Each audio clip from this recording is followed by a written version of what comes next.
After studying this module, you shall be able to know the historical development of entrepreneurship, learn the characteristics of entrepreneurs, differentiate between entrepreneurs, small business owners, managers and capitalists, identify the various entrepreneurial functions, identify the different modes of becoming an entrepreneur, identify the various strategies that entrepreneur can use for new industry development. Now let's talk about the introduction part.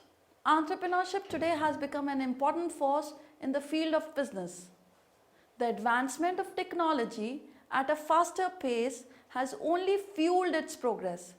This is compounded by the fact that more new ventures fail than succeed. As a result, from an activity performed by driven individuals, it has slowly evolved into a distinct field of study. Today, more than just hard work and luck, it requires an entrepreneur to think innovatively and work under conditions of high pressure. Entrepreneurship involves various functions such as discovery analysis and exploitation of opportunities. Opportunities can take the form of new products or services, new production processes, new markets, etc. It was being proposed by Shane and Venkataraman in year 2000. Entrepreneurship opportunities exist due to a difference in the perception about the value of resources. According to Alvarez and Buzens in year 2001, the theory of entrepreneurship talks about the heterogeneity of perceptions related to the value of resources. The entrepreneurial function can be described as the discovery of opportunities leading to the creation of new economic activity, often by creating a new organization. Reynolds in year 2005. The entrepreneur must then develop the capability to exploit these opportunities and to obtain and employ resources to create new economic activity. But at the same time, he must be careful about protecting these ideas regarding opportunities, especially when these ideas are not protected by patents or copyrights. Entrepreneurship thus becomes a separate factor of production, apart from the traditional factors of production, land, labor and capital. It involves remuneration through income for the entrepreneur, especially considering the fact that there is a shortage of people with entrepreneurship skills. Entrepreneurship is also described as a function. This refers to the discovery and exploitation of opportunities or the creation of enterprise. Entrepreneurship is also seen from the point of view of entrepreneurship behavior. That is a combination of innovation, risk-taking and proactiveness, given by Miller in 1983.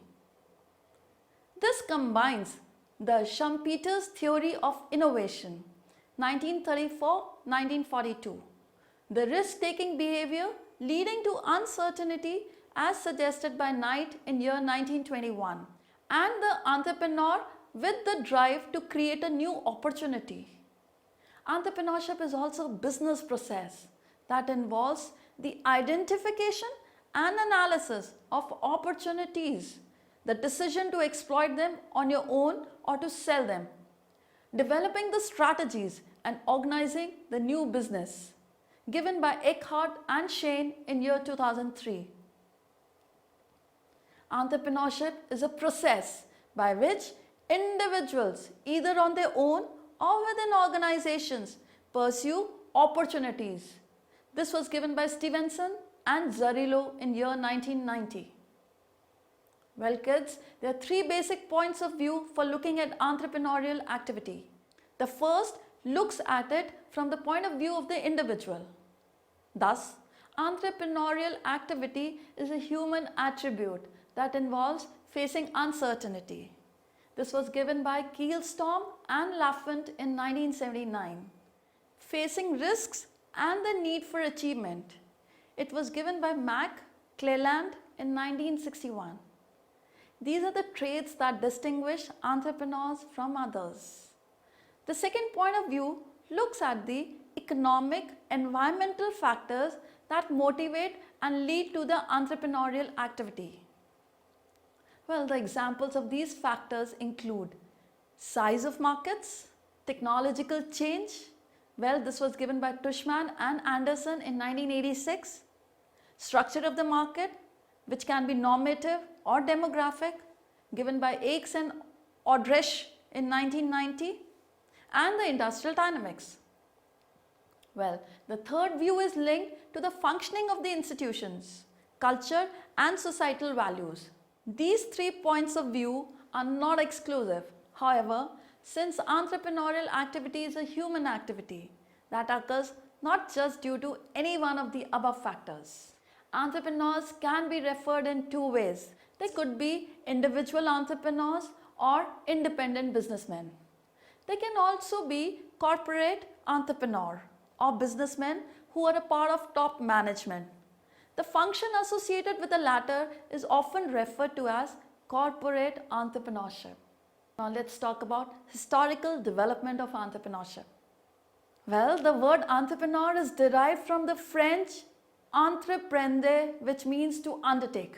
It meant a person who undertook to organize, manage and take on the risk of running a business. Well, in the 18th century, when the Industrial Revolution was taking place in England, the entrepreneurs took on the risk in setting up and running a business and to take on the risks associated with it. It was during that time only economist Richard Cantillon associated the risk-bearing activity with entrepreneurs. Well guys, you see, apart from Cantillon, that is in 1725, the French economist Jean-Baptiste Say in 1803 and Joseph Schumpeter in 1934. They wrote about the relationships between the entrepreneurship and economic development. In the 20th century, the word entrepreneurship became to be associated with free enterprise and capitalism. Further, it was also associated with using innovative and creative ideas in business. In the 21st century, the entrepreneurs have become the role models of the free enterprise. Many have used the combination of free enterprise, innovation and creativity to become highly successful business owners who are applauded worldwide for their achievements. Even the developing countries such as India and China are forging ahead with entrepreneurship. As per a survey by researchers in California, Berkeley, Harvard and Duke universities, India and China witnessing a boom in entrepreneurship.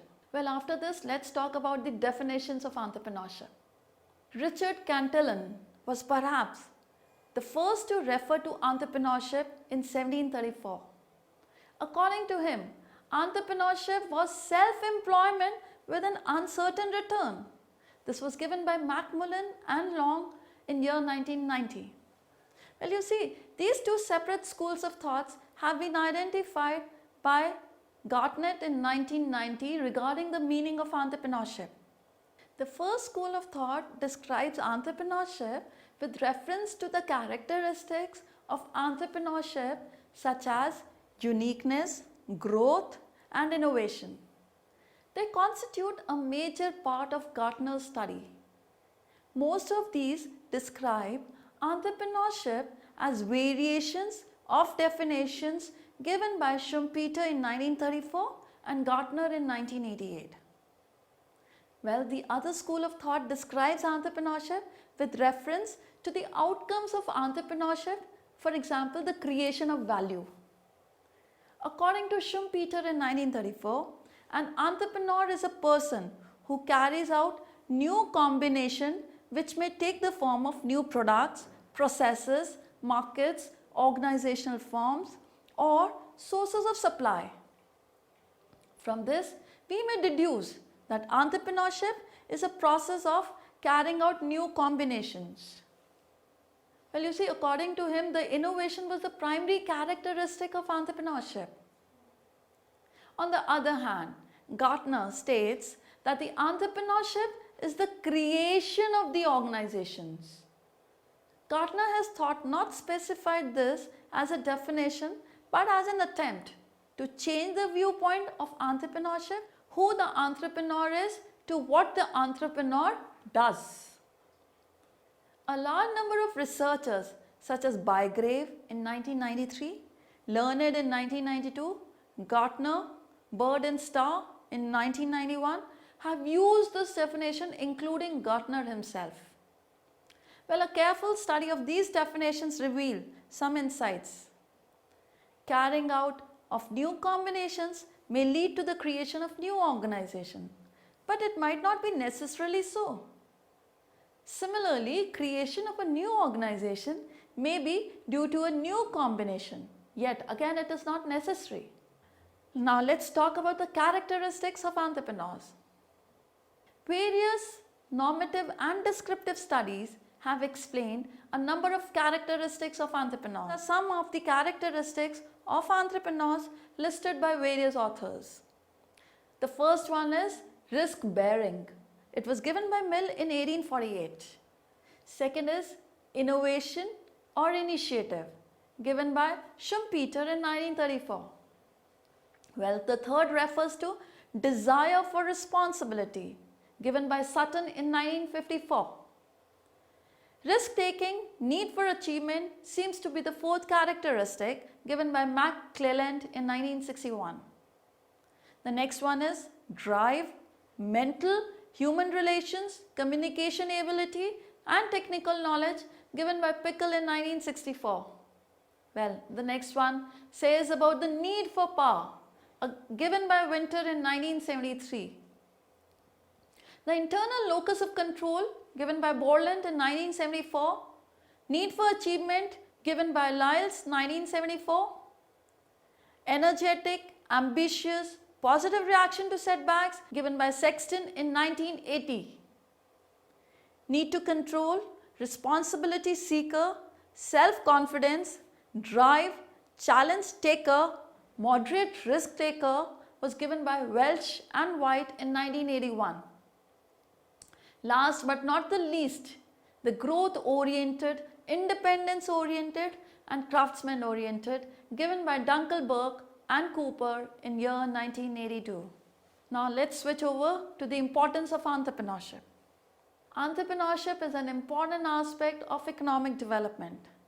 It exhibits its importance in many ways. Firstly, it helps in identifying, analyzing and exploiting business opportunities. Secondly, it creates new firms and renews existing ones by making them more dynamic. Thirdly, it drives the economy forward through innovation, skill, creation of jobs and a general improvement in the well-being of the society. Well, after studying all this, let's come to entrepreneurs and small business owners. Sometimes the word entrepreneur and small business owner are considered the same. Although this might be true in some situations, but there is a difference between the two. Small businesses are owned by the independent persons. They are not dominant in their fields and do not engage in innovative practices. They generally remain small businesses and operate as a stable and less aggressive entity. They operate on stable sales, stable growth and stable profits. They are basically managers of a small business and not entrepreneurs. Entrepreneurs, on the other hand, look for rapid growth and immediate profits and may even sell their business if there are substantial gains. Their main objective is innovation in the business and sustainable growth. Let's talk about entrepreneurs, managers and capitalists. The word entrepreneurs, managers and capitalists also need to be differentiated, although in some cases the person might perform all the three functions. An entrepreneur identifies business opportunities and then implements them through a small or a medium-sized firm, including arranging for the requisite funds. He may even sell the idea of the business to any takers. A manager's main task is to supervise the arrangement of resources and to efficiently manage the business. Well, you see, they also need to manage trust with the organization and enlist the cooperation of everyone in the firm. This reduces any chance of opportunism by the employees and may lead to a lower of supervision to be required. A capitalist is the one who provides the funds for the business. The funds could be provided as a passive shareholder in the case of small shareholders or institutional investors, or as an active and majority shareholder who takes on entrepreneurial and managerial tasks. Well, you can see there is a table displayed on your screens. There are 3 columns being made. First represents entrepreneur, the second capitalist, and the third manager. And then under these columns we are talking about the characteristics and the behavior of respective entities. Let's jump to entrepreneurial functions. The first stage in the development of entrepreneurship research focused on defining who an entrepreneur is and what functions he performs. The stage starts with Cantillon moves from 1775 till the end of the 19th century. Apart from Cantillon, some other economists who spoke on the subject are Say, von Thunen, Mill, Herman, von Mangold, Clark and Marshall. Adam Smith and David Ricardo are not mentioned since they basically wrote about the capitalist and not the entrepreneur. Based on the works of the above economists, Herbert and Link have concluded, firstly they stated, assuming the risk associated with uncertainty, next supplying financial capital, third innovation, decision making, industrial leadership, managing or superintending, organizing or coordinating economic resources, employing factors of production, contracting, arbitrating, allocating resources to alternative resources, and last, proprietor of a firm. Now let's talk about modes of becoming an entrepreneur. Apart from creating new firms, there are some alternative means of becoming an entrepreneur. These are, firstly, franchising. It is a combination of an independent entrepreneur and a company and operates on the agency theory. A franchise is any system where the owner of a trademark or copyright licenses others to use them in selling goods or services. The person who purchases the license is called a franchisee and the person who sells it is called a franchisor. Though a franchisee is economically dependent on the business of the franchisor, he is usually legally independent. As a result, he can be independent and yet utilize the experience and the advertising of the franchisor. The franchisor, on the other hand, also benefits because it is more economical than employing a large number of staff and operating the businesses in locations that are far from the head office. Second, management buyouts and buy-ins.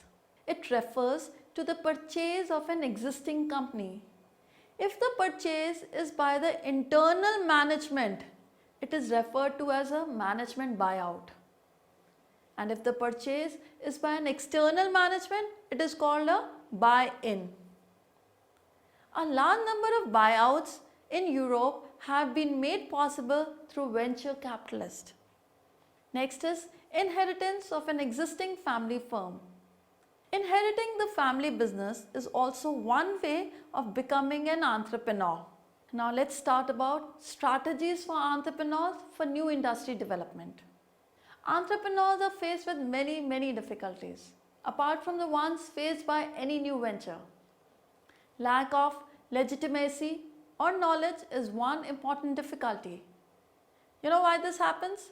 Because the entrepreneur and the stakeholders may not understand the nature of a new firm. Further, they may not yet be viewed as conforming to the existing institutional rules. Legitimacy can take two forms: cognitive legitimacy and socio-political legitimacy. Cognitive legitimacy, it means the dissemination of information and knowledge about a new venture. It can be measured by the level of public knowledge about a new firm. For example, the spread of knowledge about personal computers in the 1970s and 80s led to the emergence of many new ventures. Then let's talk about socio-political legitimacy. It means the acceptance accorded to the new firm by the main stakeholders such as general public, key opinion leaders or the government officials. Well, it can be measured by assessing the public acceptance of an industry, government subsidies for the industry or the fame enjoyed by the entrepreneurs. For example, in the US, the Wagner Act 1935 gave legitimacy to the unions as the law gave them special status. Apart from the legitimacy factors, entrepreneurs need to look at the level of analysis based on which strategies can be devised. These levels are with reference to 4 levels of social context.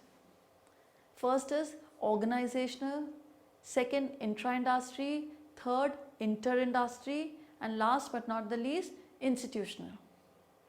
Entrepreneurs thus need to build trust and legitimacy over these 4 levels, as which is summarized in table. Table 2 talks about the entrepreneurial strategies for new industrial development. Well, you can see it on your screen. There are 2 sets of observations. First is level of analysis and the second is type of legitimacy. The types of legitimacy, as we have talked earlier, is being differentiated into cognitive and socio-political. And the 4 factors which come under the level of analysis are organizational, intra-industry, inter-industry and institutional. Next, let's talk about the organizational strategies. Here we are firstly talking about cognitive legitimacy. If objective standards are not available, the framing of an issue instead of the actual content becomes crucial in developing cognitive legitimacy. These are important because of their psychological impact and because they constitute motivating symbols. Fayol, Harris and House in 1992, they wrote about the importance of symbolic communication by charismatic leaders. They appeal to a common bond with followers. For example, they use words such as we and us instead of I and you. They also frame issues in an abstract manner, leading to a degree of ambiguity around the innovative ideas. Socio-political legitimacy talks about the entrepreneurs who need to disguise the innovative and different nature of their firm while maintaining that they are different from the others and also have a competitive advantage. Thus, founders should communicate internally consistent stories regarding their new venture to gain socio-political legitimacy. Third, intra-industry strategies. Here we are again talking about cognitive legitimacy. The lack of agreement over a dominant design creates confusion about the standards to be followed. Agreement over a set of common standards and following early founders tend to spread knowledge of new activities and contribute to a dominant design. The spread of knowledge reduces the disbanding rates of a new venture.